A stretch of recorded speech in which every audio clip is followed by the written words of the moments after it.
There is increasing censorship across former liberal Western democracies. In this video, I'm going to be talking about a project that allows for peer-to-peer, secure, private, fully encrypted, censorship-resistant communication. Take the first step towards online privacy. Get NordVPN. I invested £25,000. Today, that investment is worth £5 million. Say hello to our hero, the Hydrogen Energy Release Optimizer. Limitless power, zero emissions. Hi everybody, this is Crypto Rich, working with you to get rich with crypto, filling our pockets with crypto profits. I am joined by Oskar Jepsis. He is one of the co-founders of Alter, and Alter is a secure private messaging app. And we're going to be finding out about it. And I just think it's ridiculously important nowadays, given the amount of censorship that's rolling out in the UK and the European Union and New Zealand and other former Western liberal democracies. Hey, Oskar, thank you so much for making yourself available. And I just remembered, before I introduce you, I should ask people to come and subscribe to me on bit.ly/CryptoRich3Speak and bit.ly/CryptoRichOdyssey. Don't watch my work on YouTube. Come and support me on these censorship-resistant platforms. By the way, I'm also on Rumble, which is bit.ly/CryptoRichRumble. And follow me on Twitter, CryptoRichYT, and join my official Telegram announcements channel. So you're the co-founder of Alter. You launched sometime. Yeah. You've been on my channel before. We've recently recorded a video about a sister project, Bonus Block, and I recommend people watch that. And Alter is a private, secure, decentralized communication app that's censorship resistant. But tell me, what's wrong with censorship? Yeah, I mean, to be fair, like censorship is limiting people behaviors, and we can like becoming a so to say topics not to discuss, right? Because otherwise you're going to be censored or blocked because your opinion is too aggressive or extreme, as they say. So and then they put any kind of like purpose for that, like we are protecting this something, we protect that, it's for your own safety, for your security, just let us censor it so you're going to be okay. Or the lies, right, that people are creating lies when eventually the governments are lying to our faces every day. Yeah. So yeah, I mean, censorship is I know internet was built without anything, right? So those are the first days of the internet, and then somebody started to control it by the data that we can see, put, share, and that means that the internet is becoming the place where you don't want to be anymore. So maybe that's the solution for us as the other opinion people in the society, is to stop even using the internet. Yeah. Well, here's something that I'm noticing, given, I mean, we've had a year and a half of the Ukraine-Russia war. We've just had conflict breaking out in Israel and Gaza. France and Germany have banned pro-Palestinian demonstrations. So that's a form of censorship. And what it does, in fact, actually, the other day I saw David Icke, who's a freedom activist, I would say, in the UK. He's been banned from traveling to, I don't know, 26, 27, 28, 29 European Union countries because he was going to speak at a peace rally. So in times of war, the government wants people to engage in war, and they don't want people to start speaking up for peace. So that's censorship serves the state, the interests of the state. We just want you to think this way. Like, for example, I don't know, maybe in Soviet Union. Life in Soviet Union is absolutely wonderful, so we're going to censor any notion that this is a crumbling economy. So that censorship serves the state, not people, and ultimately it's self-defeating because it kills creativity, it kills economic activity. People can't engage in ideas. So in order for human beings to flourish, we have to have the free exchange of ideas through open discussion. Then you, as probably this very, very dangerous individual, are in favor of free speech, came up with the idea of Alter. So what is Alter? So it's a private communication platform for users who wants to have a place they can trust, which means trusting means you don't trust at all, 100%, right? So you need to have something from the tech side that actually verifies it, and the verification process that you hold your own private key and it never leaves your device. So everything that you do, your encryption, decryption will always going to be on your device. So that means nobody else, neither us, neither any server can process it. So basically everything is happening on your device. You can choose what kind of like operating system you want to have. It's up to you, of course. But when it comes to the style of encryption, decryption, it's always there. So this is a massive other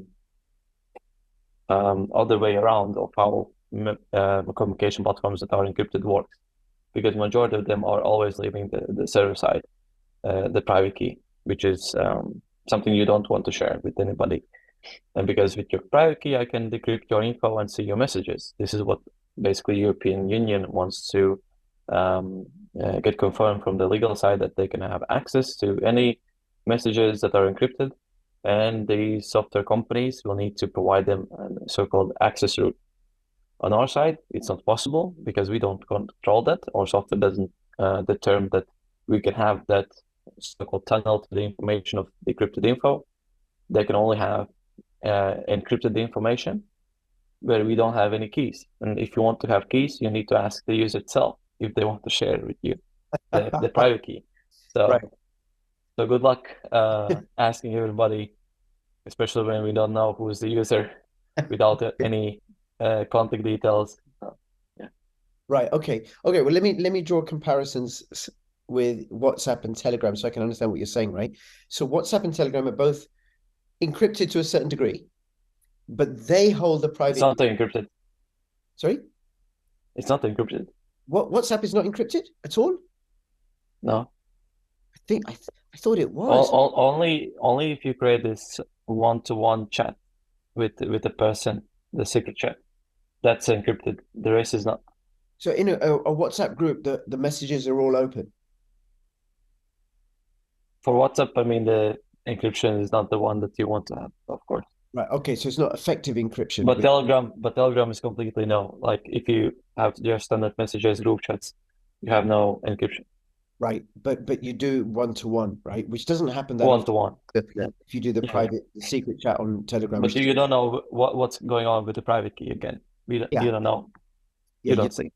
So then, I mean, what's happening in the UK is that the government, in a couple of weeks' time, the online speech bill will come into force, and it will mean that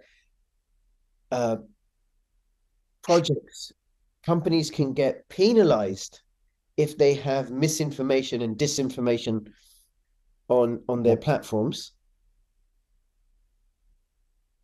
And then with the EU, that the EU will be able to access who are the users, what did they say, are they arguing for dangerous notions like peace? Okay, all right, we don't want that. We want more. The governments want more war, more killing, spend money on that, kill people, and promoting peace is dangerous. Okay. Exactly. And then with those large projects like WhatsApp and Telegram, they can access that data or in some way. But with Alter, they can't, because the private keys with the users, you as a project don't know who the users are. I take it there's no sign up. It's not linked to a mobile phone or anything like Telegram is, like WhatsApp is, like Twitter is. Okay. Well, how do you do that? I know we built this way. I mean, it took some time. I mean, it's not easy to create. What allows? How come it's private and secure? What's like a simple explanation? The privacy layer is about the encryption side, right? So your private key is always on your side. Decryption is on your device, not on the server. Second part, we don't ask any information about you, and we don't also track any IPs. So if you go to our site, there will be no cookies, nothing. We have explicitly made in a way that we don't want to know. We don't need to know. Okay. And if you want, you pay with the Alter token, which is also privacy token. So We don't know who you are. And when it comes to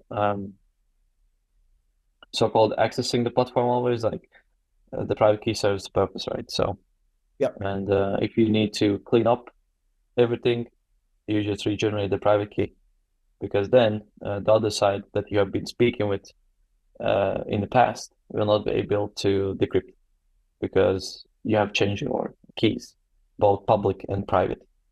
Okay. All right. And the code is open source, so it can be verified that it's all encrypted like that? Yeah, so basically you can even open up the browser and check up how you're getting like logged in, and also the session, because when you click inspect on a website, you can see a bit more of the code side, and you're going to see that the private key is only being provided in a session on your device. Right, okay. And what You device? don't even need to know code. That's the thing, that we want to be simple in a way that you, without code, can easily verify that you're providing in a session only the key on your device. Okay, but because I wouldn't be able to read code anyway, right? But I want, we want to be able to verify that it is actually secure, that there are no secret backdoors or anything. Well, in a world of lies, they really trust that the open source code does really mean something, because we don't know what is actually deployed on Telegram, on WhatsApp, if they would be fully open source, right? We don't know it. So that means it's just blindfolded trust that, hey, open source means it's perfect. No. Well, no, open source, like it just verifies one part of things easier, right?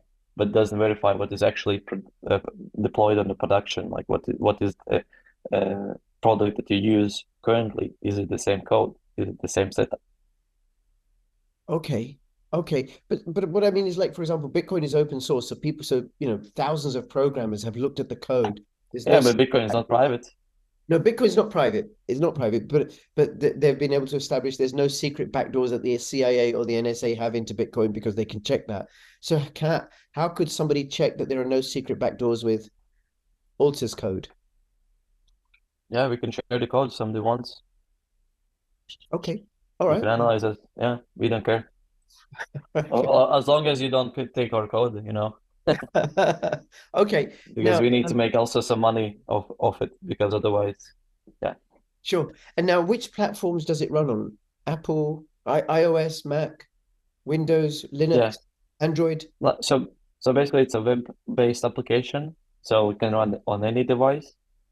Then we have iOS native application, and then we have Google as well, or Android. Yeah. Okay. And you know, like how WhatsApp and Telegram on my mobile will sync with the web application or the computer application. Does this sync as well? Like, if I could send you a WhatsApp message from my email browser, and it will sync on my mobile as well, on my WhatsApp application on mobile. Does Alta do that as well? Oh yeah. Okay, good. All right.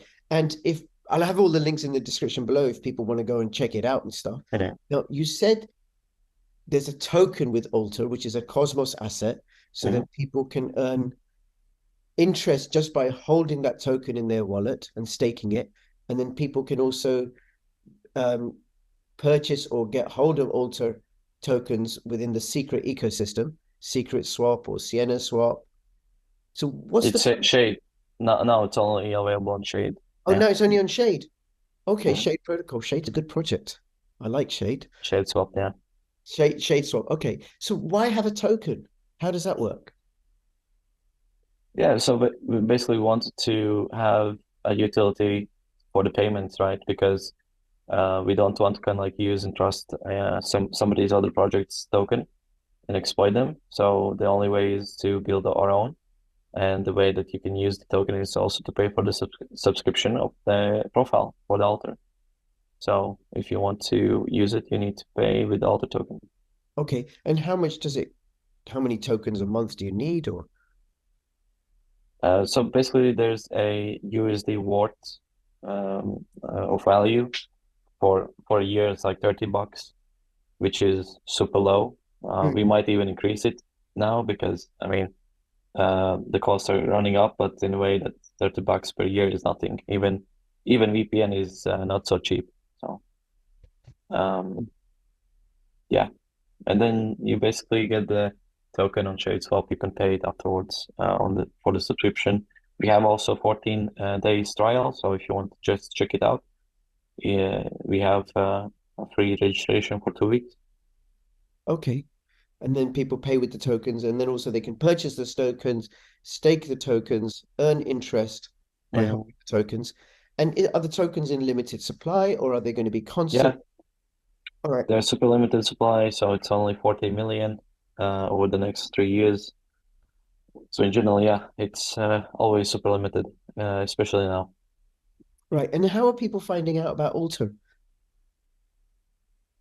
Well, we tend to have some engagements on social media side, but I mean, our reachability is decreasing. I think it's because of the censorship. So yeah, I think we need some alternative ways to get the people onboarded, but yeah, we'll figure it out. Right. Okay. But I think what's going to happen is as the censorship increases, people are going to it's going to be harder and harder for people to find out about censorship resistant projects like Alter, like Secret Network, like Shade, like 3Speak, like Pirate Chain. However, as the censorship increases, there's going to be greater incentive for people to go and find out about those censorship resistant projects. It'll be more worthwhile to do so. Yeah. Because you can't crush the human spirit. You can't crush people's desire to communicate and converse. People aren't going to shut up just because of censorship. It's never worked. It just goes underground. Okay. Yeah, completely agree. Yeah. Oscar, is anything else you want to let us know? Yeah, I mean, we are currently working on major things with updates, so can't promise any date of delivery, but yeah, there's a few things ongoing in the scenes. Good things in a way for the project because we want to scale out a bit more and also to basically offer the service to more business side too. And yeah, but yeah, thank you so much. Yeah, well, just on that would be good business applications because one, you can charge more and earn greater revenue, and the token will have more value because it's limited supply and people would need the token to purchase the service. Can you send, but it just got me thinking, is it just simple text messages you can send, or people can send videos and pictures, Alter? No, you can, so you can have group chats, you can have individual chats, you can easily send email-like messages with attachments as well. And you have also the file upload, or basically file management. So we use the centralized storage. But before it is getting put on the centralized storage, we encrypt it with your key. Right. So so you can also easily upload anything you want and share it with somebody. Okay. Well, listen, thank you so much, Oscar. I'll have the links in the description below. And one of the things, I think the first time you and I did an interview was a few years ago, and I can see how this project has evolved and changed and developed, in part, I think, in response to what's happening in the world. And I just applaud and acknowledge the changes that you've made and that you've stuck it out. And that to me says something, because people, not so much now, but certainly when the bull market comes, is it a scam? Is it a scam? No, they're still around. They're still here, building and building and building and building and building. And I think projects like this are increasingly important. So please do share this video, comments, questions in the description below. And between now and when I see you next, please keep filling your pockets with censorship-resistant profits. This is Crypto Rich and Crypto Oscar signing out. All the best. Bye-bye.